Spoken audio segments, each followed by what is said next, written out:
finishing it up here. This is the first Montana.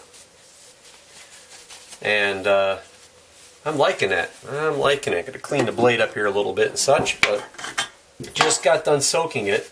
And I don't think it was necessary. I didn't soak it for very long like I would raw woods, because what I did here is I've got sent, a while back I had a mail call Monday where somebody sent me a bunch of wood, and some of that wood that I got sent was pecan, and I never really thought of ever using pecan. I had red elm, pecan, apple. Never thought about using any of those for wood. And recently I did a video where I was telling you guys that I learned about the woods, and that I had oak, and I thought maybe I'll do some red oak.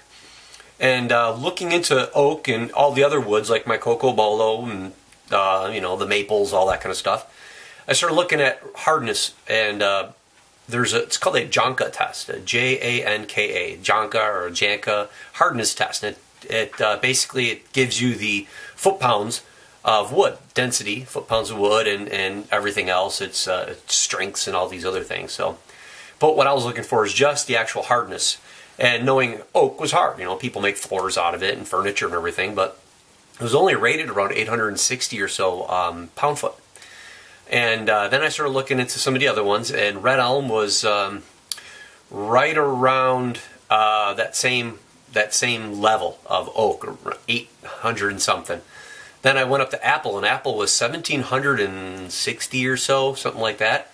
And then I looked into the pecan, and the pecan was 1860, I think. I said, wow, that's awesome. And now pecan, it's kind of like the oak and the apple. It doesn't have a lot of heavy grains, but it's really nice looking wood. And I like the idea of having something, I don't want to say natural, but it's just really something cool, like pecan wood, apple wood. That's kind of neat. If it's hard enough and you can use it for knife scales, great. So what I did is I actually, I took a piece and I tested a couple of pieces in different types of oils and stuff, and submerging them and finishing them all up. And I just took raw pecan. It was already pretty hard to begin with, and I soaked it in this nice little mixture that I have here. And you guys can go back to a video, I'll link it up here someplace, about what I did about treating my wood scales and everything. And even after I cure them, I stabilize them in my stabilizing resins. If I do that, I'll still rub them down with linseed oils, this mix, the mineral spirit linseed oil. I'll do, I got true oil here that some people do use, as well as a Watco Danish oil. And I was doing some samples on some treated pecan, because what I did is I actually put this in the pressure treater and in the pressure pot there, and I let it soak for several days, and took it out and cured it and ripped it in half, and it looked as if it stabilized well. It still had some buoyancy, but it literally tripled in weight. So it sucked it up, and it was in there under 4.5 bars, negative bars of pressure, for a good 3 or 4 days. And it was really, really heavy. So I took it out, I cured it, and I ripped it in half, and what I could see, it looked great. So I wanted to do something like that for the Montana. And what you'll see here is I'll put some pictures in it, or actually, yeah, I'll throw some pictures in here as I'm talking, because I'm literally just finishing the knife up now as you guys are watching this video. I thought I'd grab the camera and just show you guys a little bit of what it looked like. It'd been soaking this today, and I'm cleaning some up, doing acid washes and such, and so this has been in here all day after I shaped it. And I thought I'd give you guys a preview, because this is a for sale knife. This is a production knife, brand new one. I have one sold from Jeff. Jeff is my knife mentor, and him and I worked on a little bit of design, and he basically designed it all up, gave me a couple of pictures to pick from. We talked about the pros and cons to why I would do one over the other and what we liked. And then he came back and says, you know what, I want you to make that for me. So he actually became a customer. But in my defense, yes, he's my mentor. I appreciate that. But the man's also very busy. He makes a ton of knives. He does really good work. But I guess it's humbling to know that your knife mentor will buy a knife from you. That's pretty cool. So Jeff's is going to be a whole different one. It's going to be an acid stone wash, and it'll have stabilized palm because he really likes that. And this one I did in pecan. And I did the brass pins with a really nice tree, decorative tree pin in there. And knowing that it was pecan, I thought the tree looked really nice with this.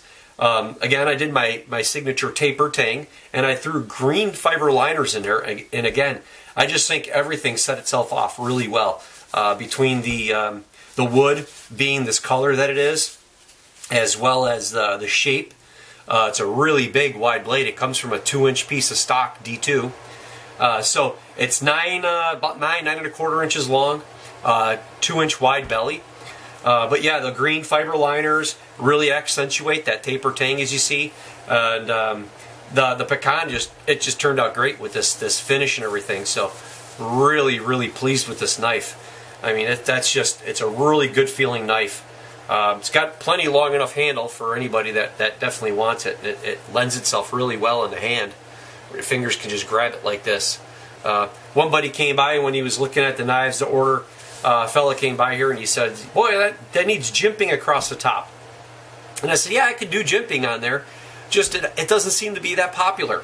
I've only had probably 3 or 4 knives sold that had jimping on them. That was it. But it's not a very popular thing. It's a lot more work on my part, but not very popular. So anyhow, yeah, I just thought I'd show you guys this knife a little bit. I mean, it's just really slick. And of course, I'll throw pictures in here as I've been talking, but just super cool. And hopefully somebody will like this. I'll get this on my website later this week, and it'll be up on Facebook and also on ck-tool.com. Montana is really nice. There's only a few weeks left before Christmas, and I can't promise I can get any orders basically after December 5th or whatever the first weekend of December is. I can't promise that I could get an order in and done by Christmas, mailed to you by Christmas, because that's such a short notice now. That's only going to give me about 3 weeks, and I don't think in good conscience I could take your guys' orders and say, yes, hey, I do that and I'll get it to you, no problem. I can't do that. I've got two to sharpen and make sheaths. I got this one I got to finish making a sheath. That's 3. And then I have 2 more to actually get ground down to heat treat. I got a whole heat treat yet to do this week. Well, as you see, I got a lot of stuff here to do. I got 15 items for the week, just this week alone. And we're only about 3-4 weeks away from Christmas. So at this point, I've pretty much finished up with orders. I'll take orders. I can start the knives, but I can't promise delivery of Christmas. Maybe sometime a first or second week after January 2018. But that's about all I can promise you at this point. So, but I do appreciate everybody that has stepped up and ordered some knives, and I'm going to try to get some videos out, some pictures of the knives. At least will be on my YouTube channel or my Facebook page and on my website. But yeah, so I'll get a close up on this knife, and we'll throw those pictures in there. And otherwise, thanks for the support, guys. Like, share, subscribe, all that good stuff. Keeps them from the bottom of the YouTube bucket. If you're on Facebook, jump over there and like and share the page. I can't advertise on Facebook. They won't advertise me because I'm a purveyor of all things evil. And jump over to patreon.com/ck-tool.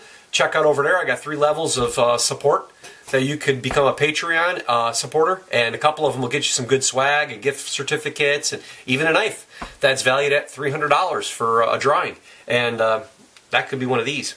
So yeah, appreciate it again. Thank you very much. Thanks for stopping by, and we'll catch you in the next video, guys. Take care.